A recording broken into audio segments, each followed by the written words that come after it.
આજનો જે આપણો વિષય છે સંકલ્પથી સફળતા સુધી. કેટલાને સફળ થવું છે જીવનમાં?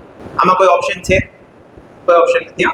સંસ્કૃતની અંદર ખૂબ સરસ મજાનો એક શ્લોક છે, નાભિષેકો ન સંસ્કારઃ સિંહસ્ય ક્રિયતે વને વિક્રમાર્જિત્ય રાજ્યસ્ય સ્વયમેવ નરેન્દ્રતા. એટલે કે there is no official ceremony of a lion to announce him as a king, but he becomes when he born. એક રિસર્ચ પ્રમાણે વૈજ્ઞાનિકો એવું કહે છે કે આ ધરતી પર 8.7 બિલિયન સ્પીસીસ, હવે આટલી બધી સ્પીસીસ છે, એની અંદર કુદરતનું ભગવાનનું સૌથી શ્રેષ્ઠ સર્જન હોય તો એ કોણ છે? આપણે પોતે.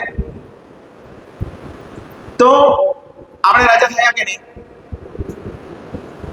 આપણી વેલ્યુ કેટલી બધી છે કારણ કે આટલી બધી સ્પીસીસ છે, એની અંદર મનુષ્યનો અવતાર આપણને મળ્યો છે.